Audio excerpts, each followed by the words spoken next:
Praise the Lord. യോശുവയുടെ പുസ്തകം 3-ാം അധ്യായത്തിന്റെ 7-ാം വാക്യത്തിൽ, പിന്നെ യഹോവ യോശുവയോട്, ഞാൻ മോശയോട് കൂടെ ഇരുന്നതുപോലെ തന്നെ നിന്നോട് കൂടെ ഇരിക്കുമെന്ന് എല്ലാ ഇസ്രായേലും അറിയേണ്ടതിന് അവർ മുൻപേ ഞാൻ നിന്നെ വലിയവനാക്കുവാൻ തുടങ്ങും.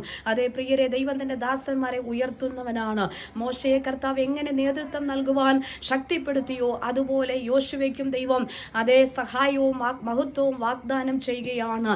ഇതിലൂടെ ദൈവം യോശുവയെ ഉറപ്പിക്കുകയാണ്, ഞാൻ നിന്നോട് കൂടെ ഇരിക്കുമെന്ന്. അതേ പ്രിയരെ, സർവശക്തനായ കർത്താവ് തന്റെ ജനത്തെ കൈവിടത്തില്ല. എത്രയധികം പ്രതിസന്ധികൾ കടന്നു വന്നാലും അതിന്റെ നടുവിൽ ദൈവത്തിന്റെ മഹത്വമുള്ള കരം നമുക്ക് വേണ്ടി പ്രവർത്തിക്കുമെന്നാണ് യോർദാനിൽ വെളിപ്പെട്ട ദൈവിക അത്ഭുതത്തിലൂടെ സർവശക്തനായ ദൈവം നമ്മെ ഓർമ്മപ്പെടുത്തുന്നത്. അങ്ങനെയെങ്കിൽ തന്റെ നേതൃത്വങ്ങൾക്ക് പല ചോദ്യങ്ങൾ ഉയർന്നു വന്നേക്കാം. അതേ, തന്റെ ശുശ്രൂഷയ്ക്കെതിരെ പല ചോദ്യങ്ങൾ ഉയർന്നു വന്നേക്കാം. പക്ഷെ അതിന്റെയൊക്കെ നടുവിൽ സർവശക്തനായ കർത്താവ് പറയുക, എല്ലാ ഇസ്രായേലരും കാണുകെ. അതെ, അതിന്റെ അർത്ഥം എന്താണ്? പല ചോദ്യങ്ങൾ ഉയർന്നു നിൽക്കുമ്പോൾ അതിന്റെ മുൻപിൽ ഇതാ ഞാൻ നിന്നെ വലിയവനാക്കും. അങ്ങനെ തന്നെ 4-ാം അധ്യായത്തിന്റെ 14-ാമത്തെ വാക്യത്തിൽ നാം വായിക്കുന്നു, അന്ന് അവരെല്ലാവരും കാണുകെ യഹോവ യോശുവയെ വലിയവനാക്കി. അങ്ങനെയെങ്കിൽ പ്രിയരെ, ദൈവം ആലോചനയിൽ വലിയവനാണ്, പ്രവൃത്തിയിൽ ശക്തിമാനുമാണ്. അതേ, കർത്താവിന്റെ സന്നിധിയിൽ ദൈവം പറയുന്നതായ വാഗ്ദത്തങ്ങളോ ആലോചനകളോ മാറിപ്പോകുന്നില്ല.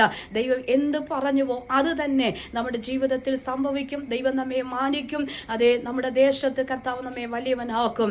ആമേൻ. നമ്മുടേതായ സകല സമസ്ത വിഷയങ്ങളിലെ നടുവിലും ദൈവം നമുക്ക് വേണ്ടി വൻ കാര്യങ്ങളെ ചെയ്യും. എത്രത്തോളം ചോദ്യങ്ങൾ ഒരുപക്ഷെ ശുശ്രൂഷയ്ക്ക് നേരെ ഉയർന്നു വന്നാലും, ആമേൻ, നടത്തപ്പെടുന്ന നേതൃത്വങ്ങൾക്ക് നേരെ ഉയർന്നു വന്നാലും അതിന്റെയൊക്കെ നടുവിൽ വിളിച്ചടക്കിയ ദൈവം വിശ്വസ്തനാണ്. ആമേൻ. നിന്റെ ജീവകാലത്ത് ഒരിക്കലും ഒരു മനുഷ്യനും നിന്റെ നേരെ നിൽക്കയില്ല എന്നുള്ള വാഗ്ദത്വത്തോടുകൂടി ഇറങ്ങി പുറപ്പെട്ടവനെ അതിശയകരമായി അത്ഭുതകരമായി വാക്കുകളുടെ അധികാരത്തോടെ ദൈവം നിന്റെ ശുശ്രൂഷയിൽ നിറച്ചുവെങ്കിൽ അങ്ങനെ ചില ദൈവപ്രവൃത്തികൾ നമ്മുടെ ജീവിതത്തിൽ വെളിപ്പെടും. കർത്താവിൽ ആശ്രയിച്ച് മുൻപോട്ട് പോകാം. ഈ വചനങ്ങളാൽ കർത്താവ് എല്ലാവരെയും അനുഗ്രഹിക്കുമാറാകട്ടെ.